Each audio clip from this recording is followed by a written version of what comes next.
Lok Sabha vote আর লোকসভা বা general election 2024।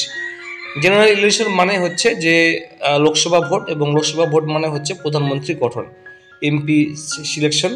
তো এবার ভোটে মোদি হারছেন, মানে প্রধানমন্ত্রী মোদি আর প্রধানমন্ত্রী থাকবেন না, তিনি হেরে যাচ্ছেন, এমনটাই সেন্ট্রাল যে সংস্থা অর্থাৎ কেন্দ্রীয় সংস্থার সমীক্ষায় এমনটাই রিপোর্ট। সংশয়ে মোদি ফিরবেন না এমনটা জানা যাচ্ছে, এবং অনেক জায়গায় বলা যাচ্ছে মোদি জিতবেন। তো যাই হোক, আজকের এই খবরে আমরা জানতে পারবেন যে মোদি আসলে জিতবে কি জিতবে না। নরেন্দ্র মোদি 10 বছর প্রায় থাকা হয়ে গেল প্রধানমন্ত্রী, 14 সাল থেকে 24 সাল, 14 থেকে 24, তাই 6 থেকে 4, 10 বছর, প্রায় দুইবার প্রধানমন্ত্রী তিনি হয়েছেন, 14 সাল থেকে 2024 পর্যন্ত। এবারই কি তৃতীয়বার জন্য জিতবেন কিনা তারই সব থেকে বড় পরীক্ষা, এবং সবারই নজর কিন্তু প্রধানমন্ত্রী মোদির দিকে, তিনি অ্যাকচুয়ালি জিতছেন কিনা। এবার আমরা দেখে নেব এখানে কি কি বলা হয়েছে আজকের খবরে। ব্যবধান মাত্র 48 ঘন্টার, ফের বোমা ফাটালো centre for the studies of developing society.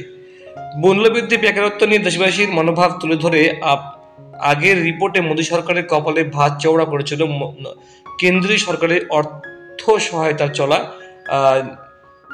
জানিয়ে কার্যত দিশেহারা গেরুয়া শিবির। আর এবার জনমত যাচাই করে সরাসরি সংশয় প্রকাশ করেছে মোদী সরকারের ক্ষমতায় ফেরা নিয়েই। কি আছে সেই সমীক্ষায়? খুব সোজা সাপটাভাবে তাতে দেখানো হয়েছে মোদী সরকারকে তৃতীয়বার ক্ষমতায় নিয়ে আসার পক্ষে এখনও সিংহভাগ দেশবাসী মানে নেই, এমনটাই বলা হয়েছে।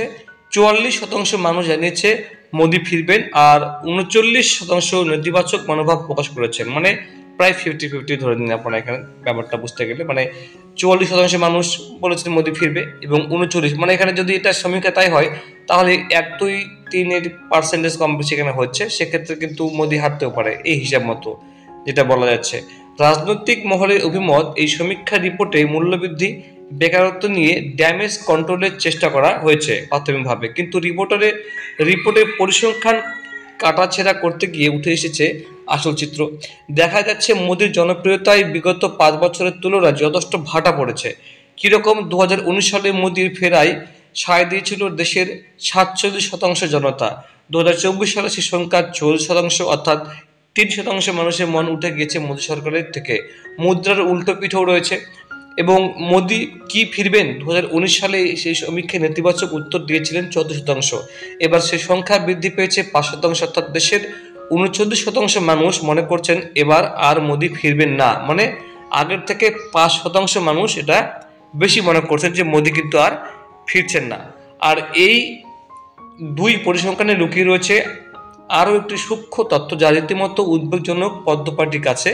কারণ মোদী সরকারের পক্ষে থাকা এই সমীক্ষা রিপোর্টে মোদী সরকারের পক্ষে এবং বিপক্ষের শতকরা হারের মধ্যে দূরত্ব উল্লেখযোগ্যভাবে কমছে। 2019 সালে যে পার্থক্য ছিল 13%, 2024 সালে তা কমে হয়েছে মাত্র 5%, অর্থাৎ অশনি সংকেতের নিঃশ্বাস পড়েছে একেবারে ঘাড়ের কাছে।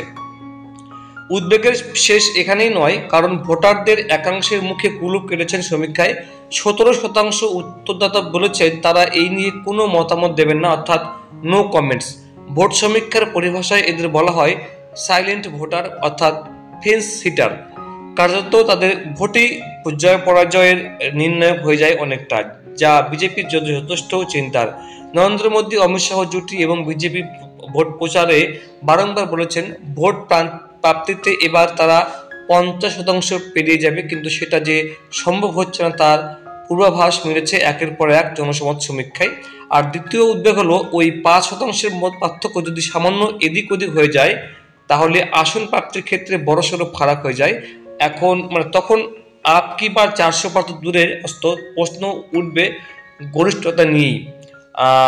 তো আপনারা বুঝতে পারছেন বন্ধুরা যে মোদি ফিরবে কিনা, আপনাদের কি মনে হয় অবশ্যই আপনার বন্ধুদের কমেন্টে জানাবেন। সমীক্ষায় কি রিপোর্ট সঠিক হবে কিনা ভুল হবে, আর আপনার কি ইন্ডিয়া জোট কি আসবে কিনা, বা মোদি জিতবেন কি জিতবেন না, আপনার কি মতামত হয় বন্ধুরা অবশ্যই আপনি কমেন্টে জানাবেন। আপনাকে অবশ্যই আমি আমার মতামত জানাবো কি হতে পারে। Thank you so much.